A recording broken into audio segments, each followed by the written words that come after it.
ایک تاجر جو اپنے گھر ایک ناگن لے کر آیا جو سونے کا انڈا دیتی تھی۔ السلام علیکم دوستو، ہمارے چینل وائس آف 3.0 میں خوش آمدید۔ دوستو، یہ واقعہ ہے ایک ایسے شخص کا، ایک ایسے تاجر کا جو اپنے گھر میں ایک ایسی ناگن لے کر آیا جو سونے کا انڈا دیتی تھی۔ گھر والوں نے بہت سمجھایا کہ سام کی فطرت ڈسنا ہوتا ہے، اس لیے آپ اسے مار دیں یا کہیں چھوڑ آئیں۔ ایک دن ایسا ہوا کہ ناگن نے ایک بکری کو ڈس لیا اور بکری تڑپ تڑپ کے مر گئی۔ گھر والوں نے سمجھایا کہ سانپ کی فطرت ڈسنا ہوتا ہے، آپ اسے کہیں چھوڑ آئیں یا مار دیں۔ اس شخص نے بڑے رعب سے کہا کہ بکری کتنے کی تھی؟ 20-30 درہم کی، اور سونے کا انڈا ہے جو 50,000 درہم کا ہے، تو کون سی چیز مہنگی ہوئی؟ کچھ دن گزرے تھے کہ اس ناگن نے ایک گھوڑے کو بھی ڈس لیا اور اس کا گھوڑا بھی تڑپ تڑپ کے مر گیا۔ پھر گھر والوں نے سمجھایا کہ یہ کچھ زیادہ نقصان کر دے گی، آپ اسے چھوڑ آئیں، تو اس نے کہا نہیں چھوڑو۔ کچھ دنوں بعد نوکر نے جانوروں کو چارہ ڈالنے کے لیے اٹھایا تو اس میں وہ ناگن بیٹھی تھی۔ اس نے اس نوکر کے ہاتھ پہ ڈس لیا، وہ تڑپنے لگا اور سسکیاں کرنے لگا اور اپنی زندگی کی بھیک مانگنے لگا۔ لیکن کہتے ہیں نا کہ جہاں دولت ہو، جہاں امیری ہو، وہاں پہ غریبوں کی چیخیں سنائی نہیں دیتی۔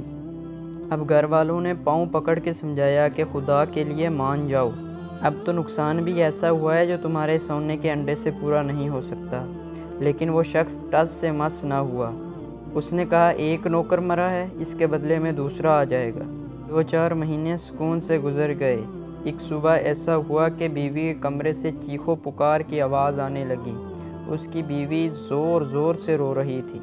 وہ شخص بھاگتا ہوا آیا اور کہنے لگا کیا ہوا؟ اس کی بیوی نے کہا یہ دیکھ لو، تمہاری سونے کی ناگن جو ہے وہ میرے بیٹے کو ڈس کے چلی گئی۔ ابھی اس کو اٹھا کے دروازے تک ہی پہنچے تھے حکیم کے پاس لے جانے کے لیے کہ اس سے پہلے جبرائیل امین تشریف لے آئے اور اس کی روح کو قبض کر لیا۔ اس کے بعد وہ شخص بہت رویا۔ پھر لوگوں نے اس کا جنازہ پڑھایا۔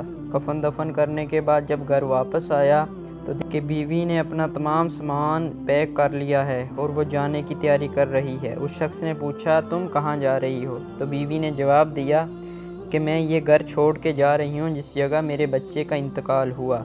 تمہیں تمہارا سونا اور تمہاری ناگن مبارک ہو، میں اس گھر کو چھوڑ کے جا رہی ہوں۔ تاجر نے کہا اگر تم کہتی ہو تو میں ناگن کو مار دیتا ہوں۔ وہ اس کے پاؤں پکڑنے لگا، لیکن اس کی بیوی نے کہا اب کیا فائدہ، اب تو مجھے ماں کہنے والا ہی نہیں رہا اس دنیا میں۔ اس کے بعد اس نے لاٹھی اٹھائی اور ناگن کو مار دیا اور چوک میں جا کے پاگلوں والی زندگی گزارنے لگا۔ اور اس کے بعد لوگوں کو کہا کرتا تھا لوگوں یہ دیکھو میرے پاس آج دولت ہے لیکن میرا اپنا کوئی نہیں، میرا احساس کرنے والا کوئی نہیں۔ دیکھنا اس حقیر دولت کی خاطر اپنوں کو نہ گوا بیٹھنا۔ دوستو، اس کہانی سے آپ نے کیا سبق حاصل کیا؟ کمنٹ باکس میں ضرور بتائیے گا۔